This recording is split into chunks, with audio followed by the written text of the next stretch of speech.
Hi, I'm Jules. I was at my younger brother's wedding when my mother slapped me across the face, hard, right in the middle of a crystal chandelier ballroom in uptown Manhattan.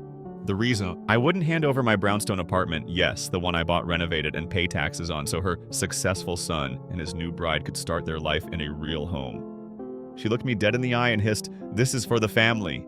But what stung wasn't just her hand, it was the history behind it. Because that wasn't the first time family had been used as a sword to carve me out of the picture.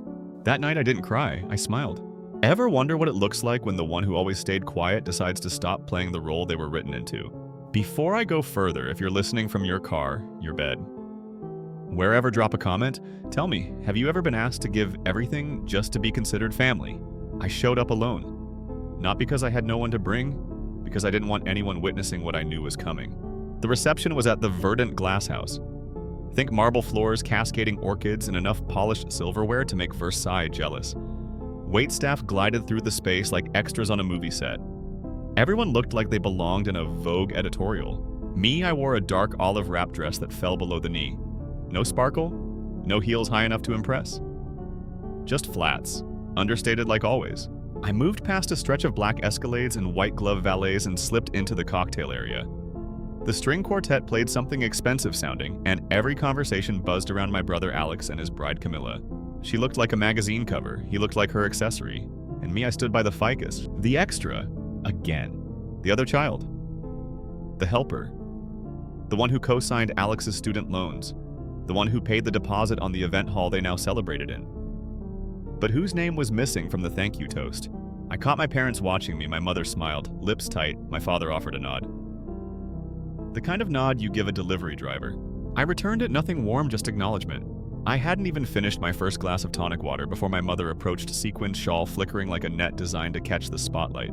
"Jules," she sang, touching my elbow with a manicured hand. "Can we speak for a moment, family matter?" Sticky, sweet tone, the kind she reserved for manipulating. She led me to the terrace near the garden wall. Halfway there, my father joined silently. Classic move, 2-on-1. This day, she began hands clasped like she was praying for a soap opera role is a blessing. Camilla is a dream. And Alex finally has stability. Then the bomb dropped. "We've been thinking, that apartment of yours, the brownstone." She didn't finish. "You want me to give it to Alex and Camilla." Her smile didn't even twitch. "You travel so much for work, you're alone, it makes more sense for a couple to build a life there." I turned to my father. He stared into the garden like I'd asked him about the weather. "So you rehearsed this," I said. "You pulled me out here to ask me to give up my home because I'm alone." "Don't be dramatic," my mom snapped. "It's a generous wedding gift, one you can afford." "No," I said, voice sharp but low. "The answer is no." And that's when it happened. Her hand shot out fast and sharp. The slap landed clean across my cheek. My head turned slightly from the force, but I didn't flinch. I straightened slowly. Camilla turned her head away. Alex pretended not to see. Some cousin clutched their glass and took a step back. No one intervened. "This isn't about you," my father muttered. "Of course not," I replied, and then I did something strange. I smiled. Not wide, not manic, just closed-lipped, like I'd finally solved a puzzle I'd been working on since childhood. I lifted a champagne flute from a passing tray, held it, didn't sip. Then I walked. Past gasps, past whispers, past the sound of my mother shrieking something about disrespect. I left. Outside, I stood still for a moment, cold air biting my cheeks. Then I reached into my clutch and pulled out a silk scarf. My grandmother's, hand-stitched. "Don't ever let them shame you for standing up," she once told me. "Give them your time if you want, your help, but not your dignity." That night I didn't sleep. I didn't rage either. Instead, I opened the drawer in my study, the one that held the deed to the brownstone and something else, an envelope. Thick, yellowed, a notarized copy of my grandmother's will. She had left me more than memories. I unfolded the paper carefully. Her handwriting was still there, slanted, strong. "Jules, you never asked for anything. That's why this is yours. The brownstone, in full. And a second savings account no one knew about. I had never needed to use it, until now." I placed everything into a folder, locked it in my safe, and booked a meeting with her attorney, Ms. Novak. The woman who once told me, "Power moves don't require shouting, just signatures." As I closed the safe, I caught sight of a photo on my desk, me and Alex kids laughing under the Christmas lights, the brownstone behind us. Back when I believed family meant something permanent. Now I knew better, and I was ready to stop performing. The Monday after the wedding felt colder than usual.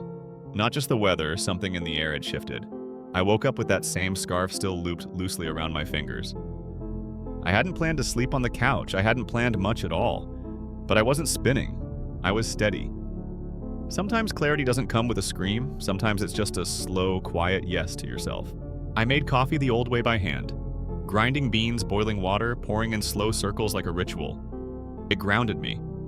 Then I walked over to the windows of the brownstone and stared out at the street. The city was humming like usual horns footsteps life, but I felt removed from it like I was watching it through bulletproof glass. I was inside something else now. Not sadness, not anger. Something harder to define, something like resolve. At 10:30 sharp, I stepped into my office at the architecture firm. No makeup, hair pulled back, same navy blouse I wore when I closed the Ridley renovation project. Everyone greeted me with small talk I didn't absorb. My assistant asked how the wedding went. I smiled. It was memorable, I said. No need to explain more. I dove into blueprints, zoning memos, client requests. But my focus was fractured. My thoughts kept looping back to Saturday night. The slap, the silence, the fake smiles, the room full of people who didn't look surprised. Around 1:12, my phone buzzed. Building management. Deborah, the same front desk rep who once helped me track down a missing Amazon package.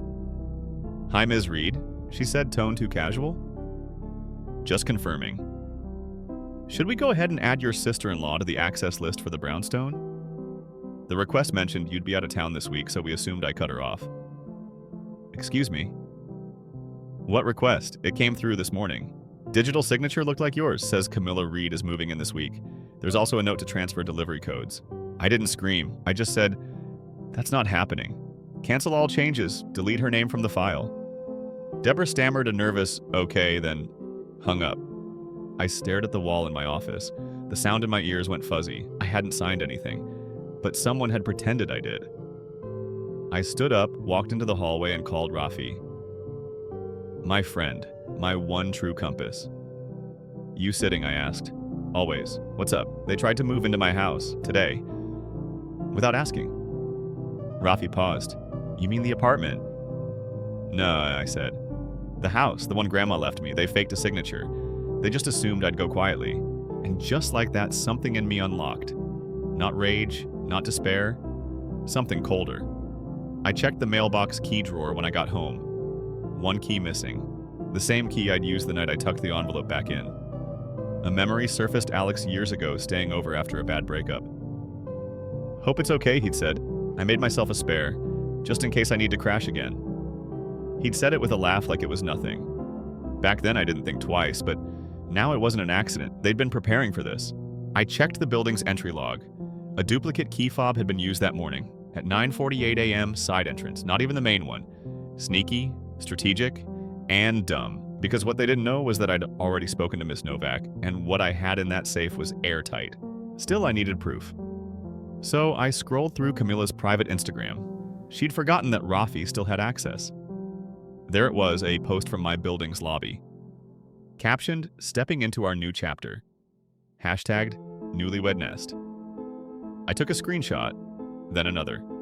Then forwarded it to Ms. Novak with a simple subject line, "Unauthorized access and attempted property claim." That night, I barely ate. I wasn't shaken. I was preparing. The next morning, I showed up at the brownstone's front desk at 8 a.m. sharp. Mr. Vance, head of building security, was already sipping his coffee. "Morning, Ms. Reed," he said. I handed him a folder. Inside were notarized documents, deed records, Grandma's will. I need to lock down access. "Today, no entry to Unit 3 unless I authorize it in person." He raised a brow but nodded. "We'll rotate codes, wipe all secondary fobs, biometric lock upgrade." "Yes," I said. "Face scan only, no exceptions. They're not going to like this," he added quietly. "Doesn't matter," I replied. By noon, the locks were changed. By 2, the legal cease and desist letter had been finalized. Ms. Novak reviewed every line. Her assistant sealed it with precision. "Delivery scheduled for tomorrow," she said. "But I'd expect calls before then." I didn't wait. I updated every single document. Property tax forms, insurance listings, utilities, all in my name. I made 3 physical copies, labeled and color-coded, and filed them in my home office. I wasn't leaving anything to chance, not now. That evening, as the sky turned lavender and gold, I sat by the brownstone's kitchen island, sipping Earl Grey, watching the security feed on my tablet. No movement, just silence, then a text from my father. Text from my, "Can we talk?" I didn't reply. Then another, Your mother's very upset. We just want to make things right. I stared at the screen, then turned it off. You see, they weren't sorry, they were just surprised I didn't roll over. That night, I slept with the windows open. The cold breeze swept through my bedroom carrying something I hadn't felt in years. Not comfort, not closure, control, and this time I wasn't giving it back. The letter arrived the next morning. I was finishing breakfast, just toast, no appetite, when the doorbell rang. Through the peephole, a man in a navy jacket held a sleek leather envelope. Legal courier. I signed. No words exchanged. He left like he didn't want the energy sticking to him. Inside the envelope was a demand letter. Heavy language. Threats wrapped in fake civility. It accused me of unlawfully occupying a property earmarked for the Reed marital estate. Said I had 7 business days to vacate or face legal action. I read it twice. Not because I didn't understand. I was stunned by the audacity. They had even attached a copy of a revised will from my grandmother, conveniently dated just 2 months before her stroke. It named Alex as the sole heir, Camilla as the intended occupant. My name wasn't even in it. I stared at the signature. It looked almost real. But not quite. Grandma's handwriting had grace. This one was stiff. I took a deep breath and placed it on the counter beside my half-finished toast. Then I called Miss Novak. They went there, I said. Her voice didn't waver. Bring it in. I've seen worse, but not by much. That afternoon, I walked into her office with the fake will and the real one. She studied both, her expression tightening. This signature isn't authentic, not even close, and it wasn't filed. They just hoped it would intimidate you. Do we escalate, I asked. Immediately, she said, this crosses into fraud and harassment. We drafted a response. Firm, no bluff. Attached copies of the notarized original will property taxes in my name and the full inheritance documentation from 3 years prior. I added something personal. A yellow sticky note on the fake will. It said 2 words. Try again. Ms. Novak didn't laugh, but she smiled. You want it hand-delivered? No, I said. Let them open it themselves. Let the silence between pages do the talking. That evening, I walked back to the brownstone through the light winter chill. Cars passed by like normal. People existed in their own bubbles, but for me, everything had changed. I'd always played it safe, the supportive daughter, the responsible sibling, the one who swallowed her pride because that's what grown-ups do. But this wasn't pride. This was survival. And finally, it felt like I was choosing me. I sat on the window bench with a cup of mint tea, eyes on the Skyline, phone muted. That's when the voicemail came. No caller ID, but I knew the voice the second it played. My mother. Soft-spoken, like she was auditioning for empathy. Jules, honey, we've all said things we regret. Let's not drag this out in court. Let's just reset. Talk. We're still your family. I didn't delete it right away. I listened again. Slower this time. Every word had a purpose. Every pause was bait. This wasn't apology, this was strategy. A familiar kind. The same voice that once told me to give Alex my old laptop because he needed it more. The same voice that said I was just sensitive when I cried at 15 because they forgot my birthday. The same voice that only called when something needed fixing. I turned my phone off and spent the rest of the night reading through Grandma's old journals. She had left me a box of them. I'd never opened it until now. Inside were stories, recipes, even pressed flowers from her trips. But one line stood out, scribbled on a torn page.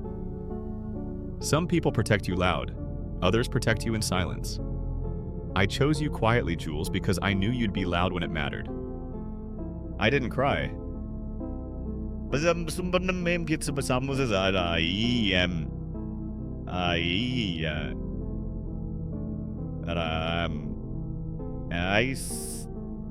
My chest ached yet ached in a way that felt honest. The next morning, I opened my email and saw a new message from Carter, Alex's best man, also Camilla's ex. Subject line, you need to see this. I hesitated, then clicked. Inside was a photo of a prenup. Highlighted section, the property located at 82 East Wren Street shall transfer to the marital estate following post-nuptial arrangements. My brownstone, listed as an expected asset. Carter had also included a series of screenshots. Text chains between Camilla and Alex discussing how to convince Jules, and how once the papers are signed, it won't matter what she thinks. I scrolled through breath slow, stomach cold. Then one last message from Carter. I'm sorry, I didn't know. I'll testify if you need me to. I replied with one word, noted. By noon, I'd forwarded everything to Ms. Novak. We didn't wait. We filed a motion to block any property claim tied to that prenup. We labeled it fraudulent, backed by inheritance proof. I had the will, the bank statements, the email chain, the screenshots. This wasn't just emotional betrayal, this was an organized attempt to erase me.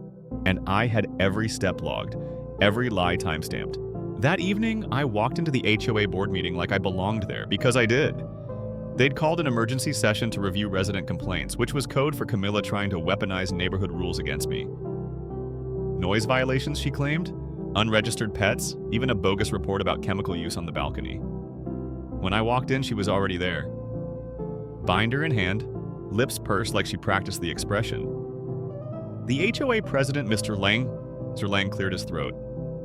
Ms. Reed, your presence was requested due to several concerns. I'd like to respond with evidence, I said. Calm, direct. I handed over a folder. Inside were camera logs, time-stamped entries, and audio clips from the building's own system. Not only had I not been home on the days in question, I had travel receipts and GPS logs to prove it. The kicker, a video still of Camilla herself trying to buzz into my building using a deactivated fob. Her face on full display. She went pale, Mr. Lang nodded, flipping through the folder slowly. This, he said finally, is thorough. I'm not here to escalate, I said. I'm here to establish facts. This is my home. I won't be intimidated into silence. And I won't be displaced. Camilla didn't speak. She just packed her binder lips pressed tight and left the room. As I stepped out into the cool night air, I realized something strange. I wasn't relieved. I wasn't even triumphant. I was just calm. Like a storm had passed. And I was still standing. No wreckage, no collapse. Just me. And the life I had built. Quiet, steady, mine. 2 days after the HOA meeting, the silence felt like victory. Not loud, not celebratory, just quiet in the way healing sometimes is. I moved through the brownstone like it was mine again, not because it had ever stopped being mine, but because for the first time, I was defending it like it mattered. No guilt, no compromise. That morning, I walked through each room slowly, fingertips brushing the furniture I'd picked out piece by piece. The framed print in the hallway, the cedar shelves in the study, the paint on the kitchen walls a shade called Storm Dusk I'd chosen during one of Grandma's hospital stays. Everything told a story I'd lived, and they had tried to rewrite it without me, but I was still here. That afternoon, I received a message from my cousin Maya. She was one of the few who never picked sides, just quietly observed like she was waiting for truth to settle. Her message was simple. You may want to listen to this. Attached was a voice note. No context. I pressed play. Voices filled the speaker. My mother, Camilla, even Aunt Therese. The tone was casual, conspiratorial. She'll fold if we make it emotional, Camilla said, voice steady. Just keep calling it a gift. She hates being the difficult one. My mother laughed, a short, clipped sound. She's always been desperate to belong. We just remind her what's at stake. She'll hand it over. She always does. Then Aunt Therese added, worst case, we stage a blow-up. Make it look like she ruined the wedding. Nobody wants to be the family drama. I sat still for a long time. Not angry, just done. This wasn't misunderstanding. This was calculation, intent, a blueprint to erase me and make me thank them for it. I forwarded the recording to Ms. Novak. Subject further evidence, no body of text. It didn't need one.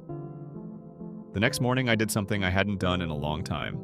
I went to brunch, the kind of extended family gathering I usually avoided like cold calls. But this time I didn't go to smile. I went to finish something. Aunt Therese hosted. Big house, fancy doors, enough mimosas to distract from awkward truths. I arrived precisely at 11:05.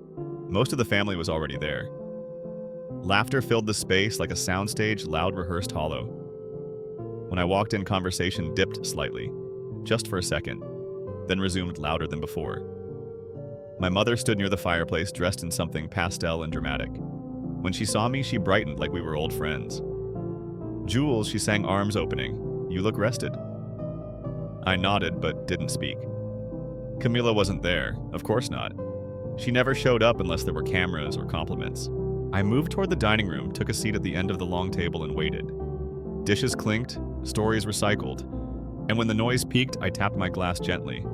The sound wasn't loud, but it cut through. Heads turned, eyes found me. And then without any speech, I reached into my bag, pulled out my phone, placed it on the table, and pressed play. The voice note filled the space. My mother's voice. Camilla's.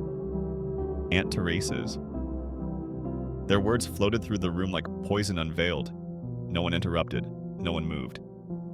When it ended, I looked up slowly. "That's how you talk about family?" I asked, voice calm.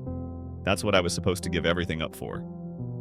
The silence that followed was dense. No excuses, no apologies, just stunned faces and the heavy weight of exposed intent. Aunt Therese stared at her plate. My mother blinked rapidly. A few cousins stood up quietly, left without speaking. My uncle, the one who once said I lacked gratitude, leaned forward and whispered, "I didn't know. I'm sorry." I didn't nod. I didn't thank him. I just stood, placed my phone back in my bag, and walked out. Not in anger, not in triumph, just in clarity.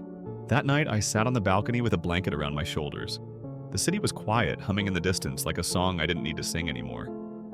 I thought of Grandma, of her words, her strength, her silence. How she always said, "You don't need to fight for a place when you already built the foundation." She had known, even when I didn't. That same evening, just as the last sliver of light faded behind the skyline, the doorbell rang. I checked the camera. It was Carter. Alone. Holding a folder. His shoulders sagged, suit rumpled. I opened the door slowly. "I wouldn't be here if it wasn't important," he said. I let him in. We didn't sit. He just handed me the folder. Inside were screenshots. Pages of messages between Camilla, my mother, and even Alex. Planning. Scheming. A breakdown of who would say what, when, how. Phrases like push emotional guilt, control the optics, and ensure she's isolated before asking. One page highlighted a strategy call. Camilla had even drafted a timeline for my compliance. I looked up. "How long have you known?" he exhaled. "Not fully, but after the brunch," I confronted Alex. He doubled down. Said you always made things harder than they needed to be. That it was time the family took what belonged to them. My jaw tightened. Carter hesitated, then added, "I also found this." He pulled out a prenup. Highlighted line pending transfer of brownstone located at 82 East Wren as part of Reed Marital Estate. They listed it as theirs, I asked, even though I already knew. "From the start," Carter said. "They thought you'd fold." He paused. "I'm filing for annulment. And if you need me to testify, I will." I was part of the pressure. I didn't know how far they were going, but now I do. I nodded slowly. I already filed a protective motion. The property's locked, but thank you. Carter looked like he wanted to say more, but he didn't. He just nodded once, turned, and left. After he left, I locked the door and leaned against it. The silence pressed in, but not in a painful way. It felt like weight leaving, like truth had finally spoken. And now I didn't need to. I walked over to the shelf and pulled out a framed photo of Grandma. Her 70th birthday. Blue dress. That sly smile she always wore when she knew a secret. I stared at it for a long time. Then I whispered aloud, "I didn't let you down." The room felt different after that. Not empty, just full of space that finally belonged to me. I didn't expect another voicemail, but it came the next morning just as I was rinsing out my teacup. I almost let it go to archive, but something made me press play. My mother's voice slipped through the speaker, soft, careful, dressed in false calm. "Jules, we've had enough of this now, haven't we? Let's stop tearing the family apart. Just come home, let's talk. You don't want this to go further." She paused, then added with a sigh, "We all made mistakes. Let's move on." The silence after those words sat in the room like fog. I stared at the phone, the weight of her tone pressing on my chest. It wasn't an olive branch. It was bait. She wasn't reaching for healing. She was reaching for control. That was always her way: wrap the guilt in warmth, sell it as peace. I played the voicemail again. Slower, just to feel it clearly. Then I deleted it. No hesitation, no second thoughts. I spent the rest of the morning walking through the city. No destination, just movement, just space between me and their voices. I passed the bookstore where Grandma used to take me for hot cocoa after church. The same crooked wooden sign still hung over the awning. That memory didn't hurt. It felt like a small, steady anchor. A reminder that love didn't need to be loud to last. Around midday, my feet took me to Birch Avenue before I even realized it. The old neighborhood. The house I grew up in sat quietly at the end of the block. White siding, a sagging fence. Same cracked step where I used to sit with scraped knees and bottled up questions. A woman I didn't recognize stood on the porch watering the ferns. Probably the new owner. For a split second, I thought about stopping. Just to look inside, just to remember. But my hand stayed on the steering wheel. I didn't need to see those rooms again. I already knew them by heart. The walls that heard every unspoken sentence, the floorboards that creaked under footsteps of avoidance, the hall light that never seemed to work right no matter how often it was fixed. That house didn't hold my childhood. It held the echo of things left unsaid. I kept driving. Eventually, I found myself at the overlooked Grandma's quiet spot. The wind up there was stronger. It tugged at my sleeves like it wanted to pull something loose. I parked and walked the short path to the wooden bench that faced the city. The view was the same. Tall buildings softened by haze traffic blinking in patterns far below. I sat down and pulled the envelope from my coat pocket.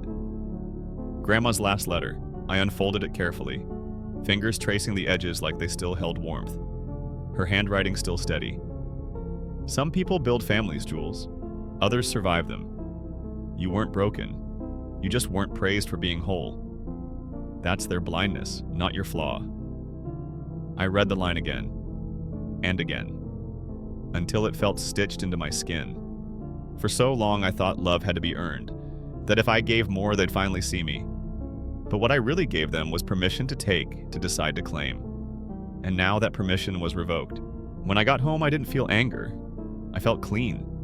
Like something had been scraped raw and finally stopped bleeding. I made a cup of tea, lit the candle Grandma gave me for my 28th birthday, and sat in the corner armchair by the fireplace. Then my phone buzzed. An email. From Maxine. My cousin who'd always stayed quiet. The one with kind eyes and slow opinions. The subject line was simple. You need to hear this.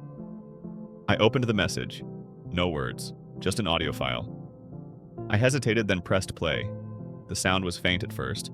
Glasses clinking, forks scraping plates, then my mother's voice, sharp and clear. We'll get her to sign, make her feel like she's tearing the family apart if she doesn't.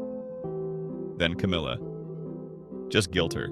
She folds if you make it personal. Then Aunt Therese laughing. She won't fight back. She never does.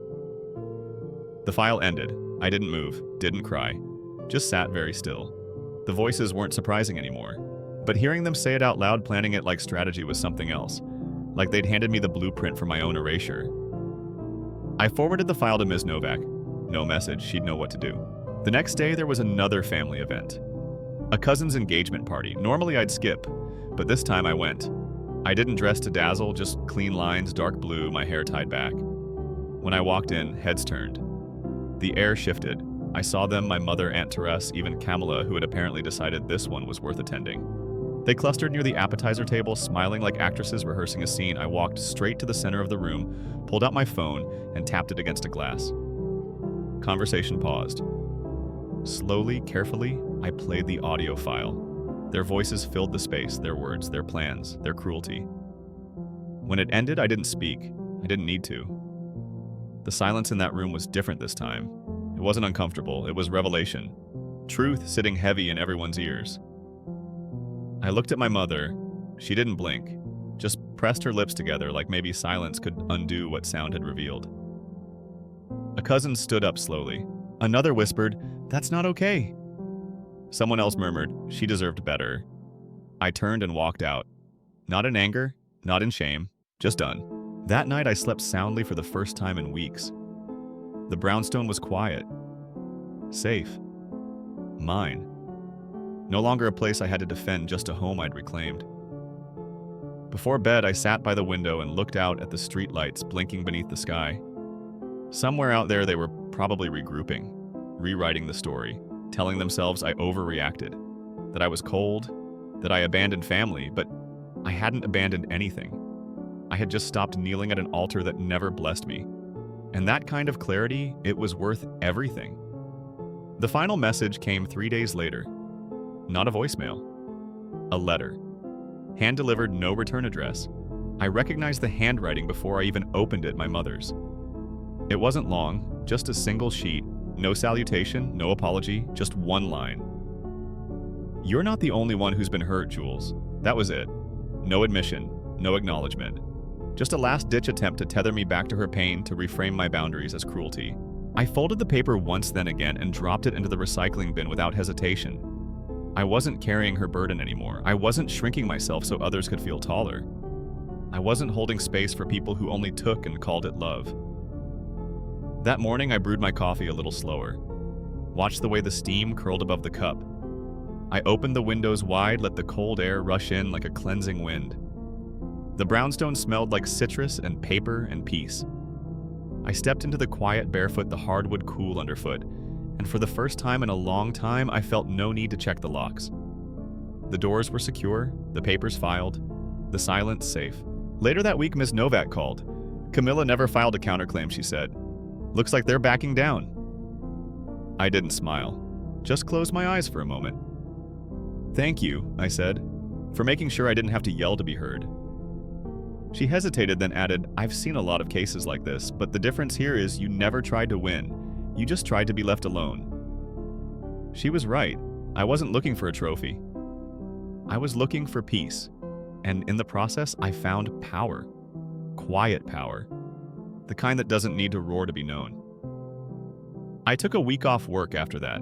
Just me, the brownstone, and silence. I sorted old boxes, cleared out drawers, found notes.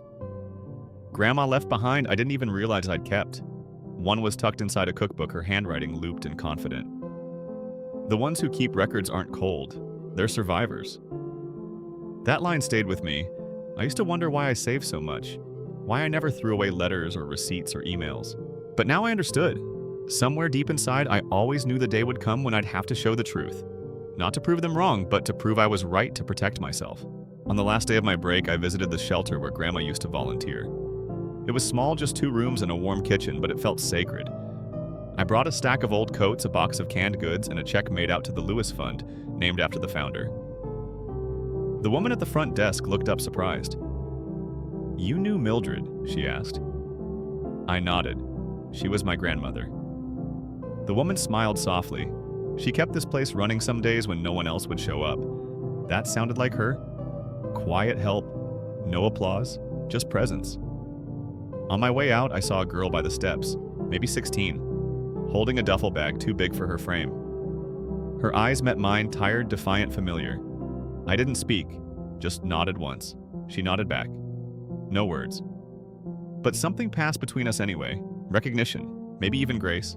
That night, I lit a candle. Not for mourning, for gratitude, for Grandma, for the woman who taught me the difference between silence and surrender. I placed her framed photo beside it, her turquoise brooch catching the light. "I did it, you know," I whispered. "I didn't give them the home. I didn't give them my name.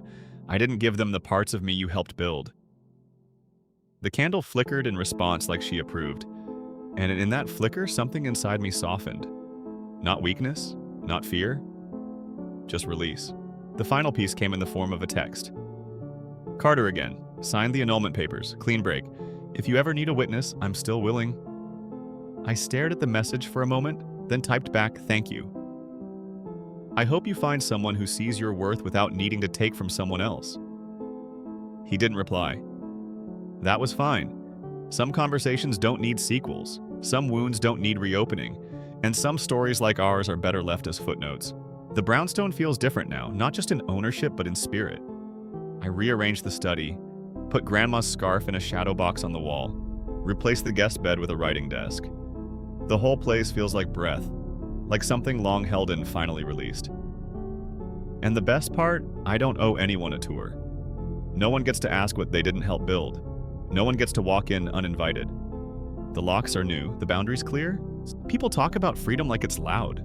Fireworks shouting declarations, but sometimes it's just the sound of your own footsteps in a house that no longer echoes with someone else's expectations. It's the weightlessness of knowing no one's coming to take what's yours. It's the peace of drinking your coffee slow without a phone buzzing guilt into your hands. I used to think forgiveness was something you gave others. But I've learned it starts with yourself. Forgiving myself for staying quiet too long, for shrinking, for hoping, for bending until my spine forgot how to stand. And now I remember everything. So if you're listening, if you've ever been told you owe more just to be seen, let this be proof. You don't. You never did. You were never invisible. They just refused to see you. But that doesn't make you small. That makes them blind. My name is Jules. I kept the brownstone. I kept the scarf. I kept my dignity. And finally, I kept myself. Story 2. You are the family's failure, my father said softly. Why are you unable to emulate your sister more? As if that were a given, my mother said. I said nothing. I gave them this 5 minutes later. The room fell quiet as soon as they opened it. Their comments seemed like a fresh type of hurt, but I wish I could say they hit me like a slap. To be honest, though, I simply mentally added it to the list I've had since I was 11 years old. Additionally, I maintain a constant list of the real things my parents have told me. This one fell in the middle. Look for something simpler. Furthermore, you have always been a solitary individual. For days, I debated whether or not I should attend the dinner. No holiday was observed, no Thanksgiving, no Christmas, just a little family gathering. I've been added back to the group chat 3 times after leaving 3 times according to what my mom posted. I arrived with a package but little enthusiasm. The door was opened by my mother.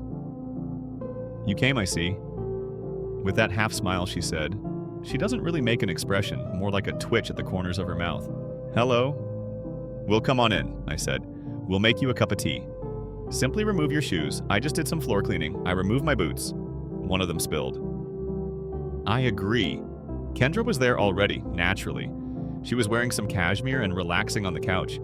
I can only describe the hue of the miracle as desert sand, rebranded as luxurious.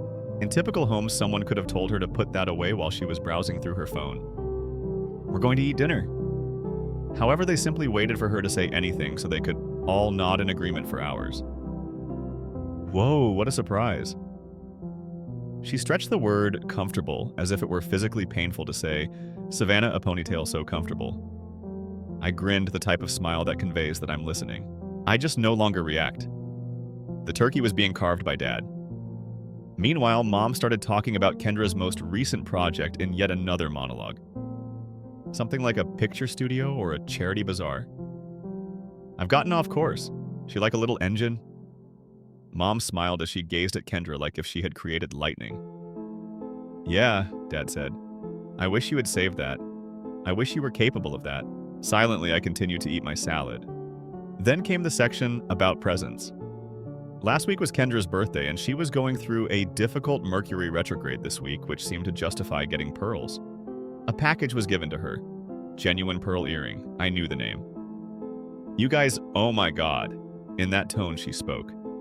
Thus, this is precisely what I anticipated. After that, they gave me a book.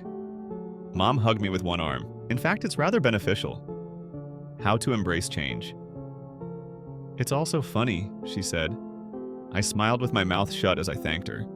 Then I got to my feet. I had something with me in the automobile, a single present for everyone. They looked at each other. We're intrigued by you now. Mom said. I went outside, unlocked the trunk, and removed the package. A simple white ribbon is used to knot a clean silver matte finish. I wasn't trying to be dramatic. To be honest, I didn't want to appear to be without anything. I placed the box back on the table in the living room. Here, I said, one present for each person. A gift card for group therapy. Kendra grinned. Mom responded, don't be mean, but she was grinning as well. Mom took off the ribbon, opened the lid, and stopped. What is this? She whispered. Dad leaned closer and knitted his brows as if he was mentally calculating. Kendra took a step forward, scowled. Is this meant to be humorous? She inquired. Her voice faltered a little, like, is this a joke of some sort? Nobody responded. Mom took a seat. Not in an exaggerated manner. It's more like her legs simply collapsed. Dad reclined in his seat. Quiet. Kendra's eyes were fixed on the box as she stood still. The audience fell silent as her face became noticeably pale. It's not the quiet after dinner, but rather the kind where you freeze your ear because something irrevocable just happened. This isn't possible, at last Mom said. Where did you obtain this? Dad started but didn't complete. I said nothing at all. I simply observed from a distance. Turning on her heel, Kendra left. Second, later, slam door to the bathroom. Dad glanced at Mom. Mom gave me a look. Nobody said anything. I got up. I'm leaving. Come be calm, I said. I thought, finally you're looking at me like I exist. As Mom opened her mouth, but nothing came out. There are two types of families, in my opinion. In some, every child is like a new book on the shelf, its own cover, its own story, all loved in their own way. In others, there's one favorite book, and the rest are just placeholders. I was a bookmark or a bookend or that annoying promotional flyer you toss out before even reading the first page. In our house, it was always clear who the son was. Kendra. Me, I was the atmosphere, the backdrop, the shadow. Pick a metaphor. They all work in elementary school. I once got a certificate for outstanding progress in math. I brought it home buzzing with pride. Taped it to the fridge right next to Kendra's figure skating trophy. 2 days later, my mom took it down to make space for the grocery list. You'll get another one, she said, without even looking. I didn't. My dad sometimes tried to say something, but whatever it was always died halfway out of his mouth. Once he gave me a book about astronauts and said, if you work hard, you can be like them. To which my mom added, you want her floating alone in space. She already only gets letters from her teacher. Then, should we just go ahead and ship her into isolation? That was our family's sense of humor. Even a kid's book could turn into a jab. Hilarious, right? After that, all the books went to Kendra. She was a great student, meaning she had C's in physics, but everyone said it was the teacher's fault. Too boring. Me, I always had a complicated personality. That's what Mom told the neighbor when I wasn't invited to a classmate's birthday party. Because according to Kendra, I didn't match the vibe. I never matched the vibe, especially not in our family. In middle school, I got into coding, found a free course online, built simple apps. One day, I showed Kendra a game I'd made. He held my phone like it was sticky. Well, it's cute. Kind of boring. And the color scheme is intense, she said. Mom nodded behind her. I tried not to take it personally. I told myself I just needed to grow up. That once I got into a good college, everything would change. Spoiler, it didn't. When I told my parents I'd gotten a full scholarship to a solid school with an engineering program, they said, we're proud of you. But you understand, the timing isn't great. Right, Kendra had just decided she wanted to apply to art school in LA. A private one. A very expensive one. So, I deferred for a year. I worked Easter at a hole-in-the-wall cafe. Food delivery, basic websites. I did everything, but my name was never on anything. When I finally did go to college, they helped. They sent a card. No money, no note. Just a picture of a butterfly with the words, you hatched. Now fly. No, really. Sophomore year, I couldn't pay rent. I texted my dad. He replied, sorry. Things are tight. We just paid for Kendra's new camera. Of course cameras matter, especially when you're an aspiring Instagram photographer taking moody shots of fruit and soft blur. I stopped texting after that. I just disappeared. Once in a while, Mom would still send up things like, hope you're doing okay. Kendra's in Paris right now, so proud of her for the neighbor asked about you. I said you're into computers. Hope I didn't lie, I wasn't even mad anymore, it didn't hurt. It was just like a draft. Chilly but tolerable. I erected barriers out of code deadlines and people who believed in my brain. Not my grin, not my attire. Not if I looked better with my hair down. I got my first investment at 25, I didn't tell anyone. By then Kendra had opened a candle company in Port. Ocean Confidence and Evening Wisdom. All the fragrances of triumph, bottled in carefully managed falsehoods and a dozen false reviews from her buddies. One day I noticed her post on Instagram. Sometimes you simply need to be among family where you're adored precisely as you are. Thank you, Mom and Dad, for always believing in me. The picture, Mom, Dad, Kendra. It didn't include me, I wasn't. I once sent Kendra a message asking if she would be interested in working on a tiny side project. For experience, nothing public. Despite reading it, she never responded. She made a post about her tale the next day. Some individuals only wish to utilize you as a stepping stone. I'm glad I've noticed that. I let out a breath, ended the conversation, and resolved never to provide a helping hand to someone who views it as a danger rather than a source of support. I carefully and steadily grew my business. No publicity, no excitement. I formed a team of like-minded individuals and signed documents from partners, those who had been forgotten. My parents believed that I was working as a freelancer. I once paid a lawyer anonymously for a portion of their mortgage. They informed their acquaintances that the bank had erred on their side. It is, of course, America. Banks only sometimes provide mortgage payments to customers.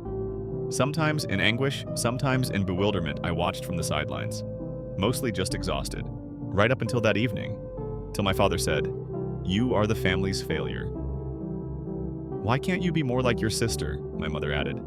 It dawned on me then, who you become is irrelevant. They will always perceive you as the backdrop if that is their decision.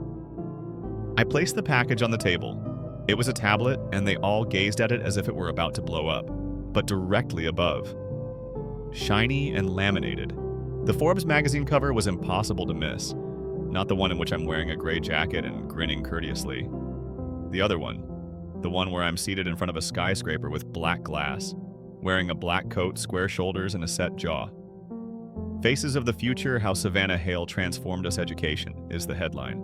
Below in smaller font is Lynn, a platform that more than 1 million kids in 18 states trust.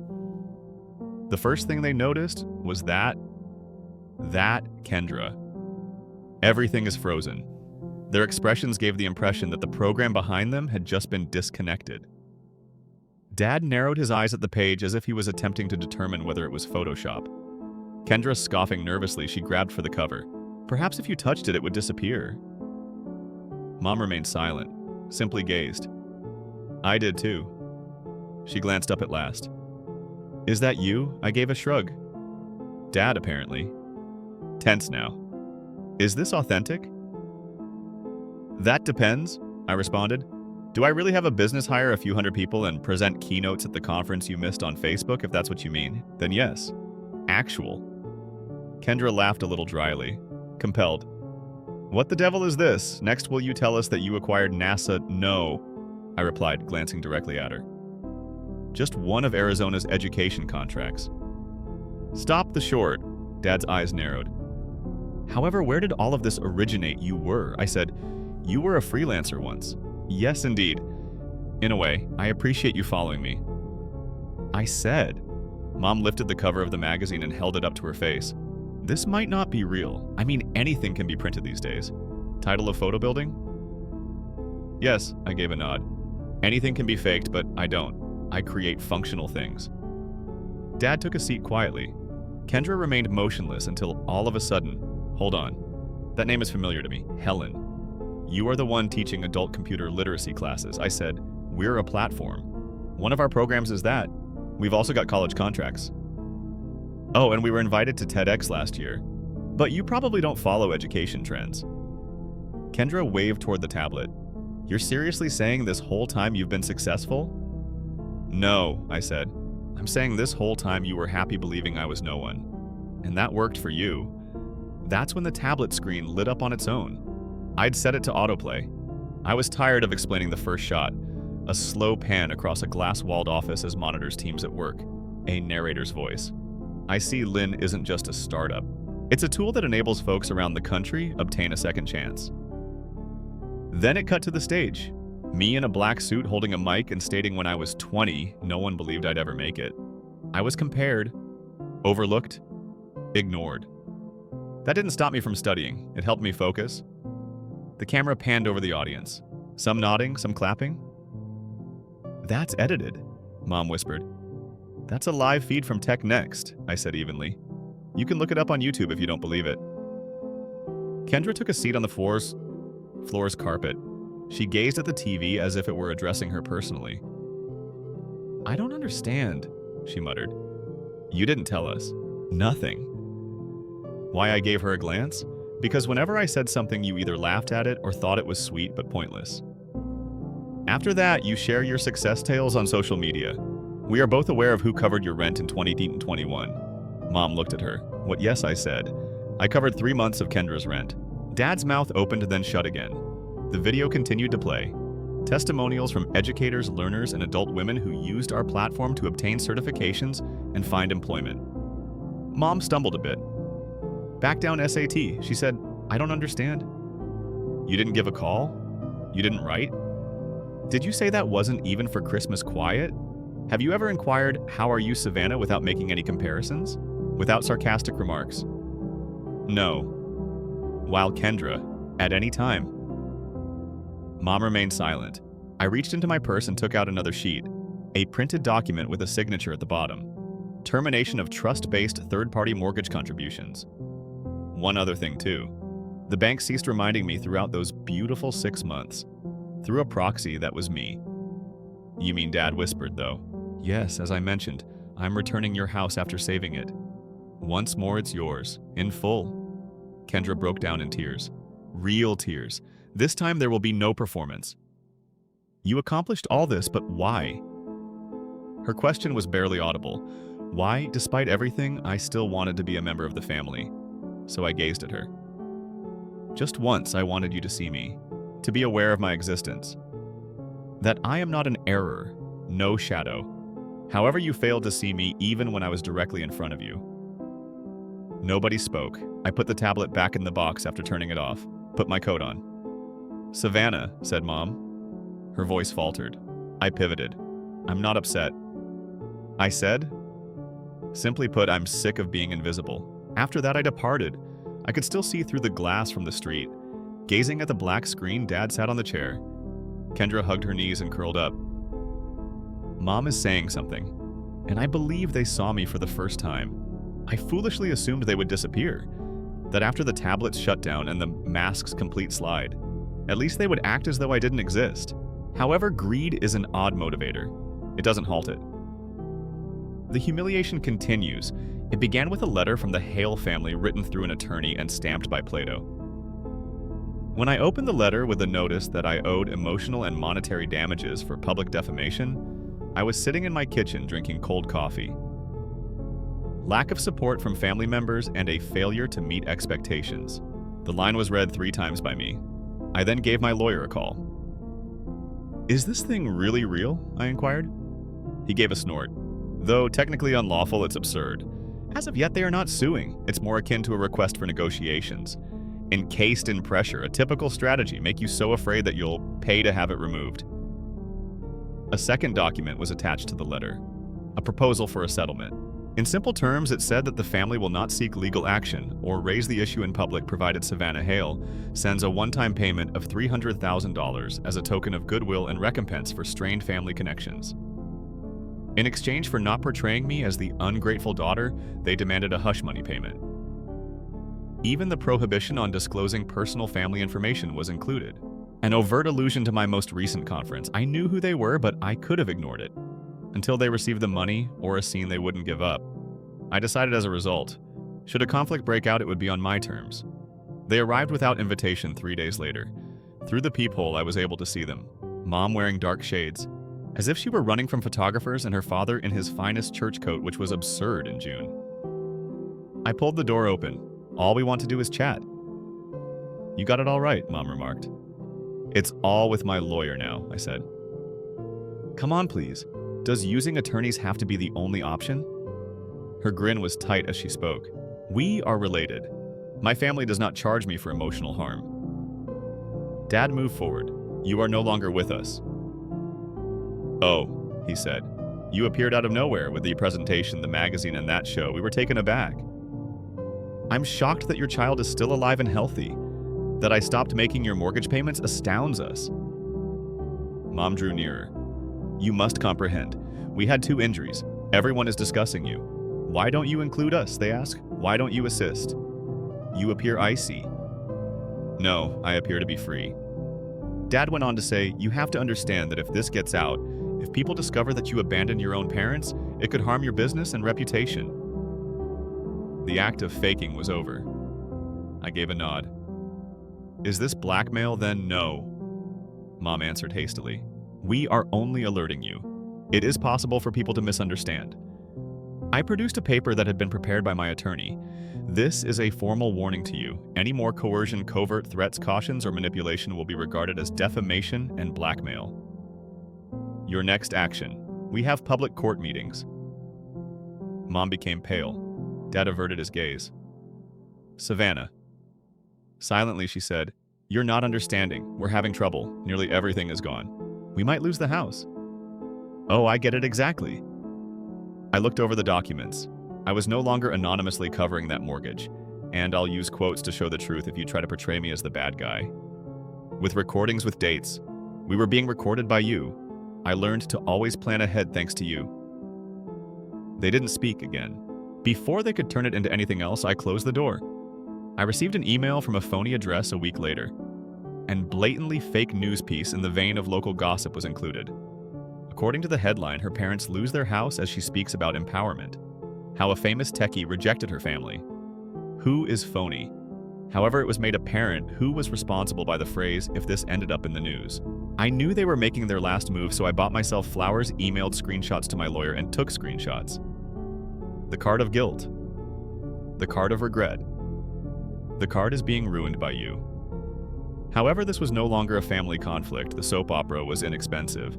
My lawyer sent a final notification the next day. Any further attempts to exert pressure would be seen as deliberate slander.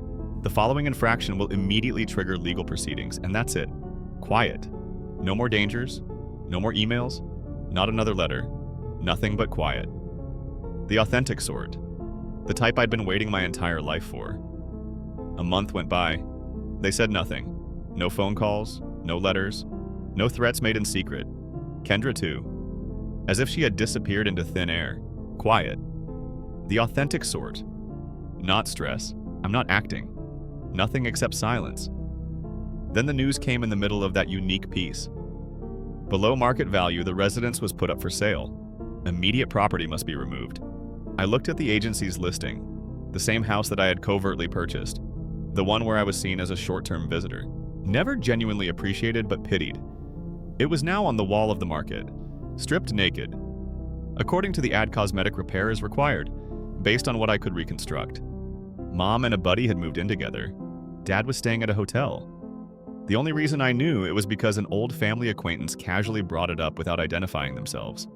And I was not happy. To be honest, that wasn't victory. It was the silent fallout.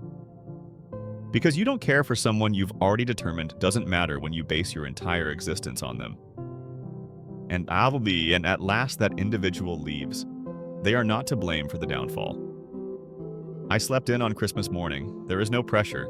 No one is waiting for me to pretend to smile for the yearly family photo or peel potatoes. Although I was alone at home, I wasn't lonely. A couple of buddies stopped by that day, the sort that genuinely recognized my name.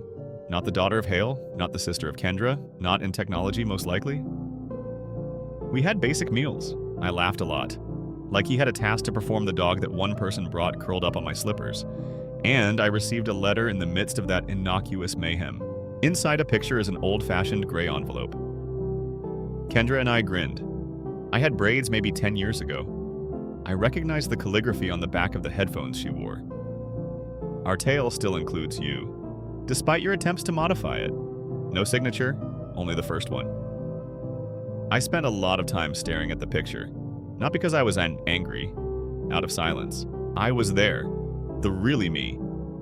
There she was, the one who always spoke first. I picked up an envelope and replaced the picture inside, wrote a single line. I'm writing mine at last. I then return it. No regrets. I took a road trip to the mountains in February. Not really. I simply went. I saw the snowflakes. Pay attention to the silence. Nobody is asking me to relax. Nobody inquired. Has Kendra woken up? And in the space between the sky and the stillness, I was struck. I had stopped running. I was at home. Recently, I accidentally clicked on the online form for my hometown. It's just a random link. Additionally, there was a brief post, unidentified. Sometimes children leave because no one ever recognized them as anything more than tools, not because they are evil. I have no idea who wrote it. Perhaps Kendra? Perhaps none of the family members? However, I clicked light and ended the tab. Do you believe I made the correct decision? Would have been able to overlook them? Tell me in the comments below. Additionally, please click subscribe if you liked the content.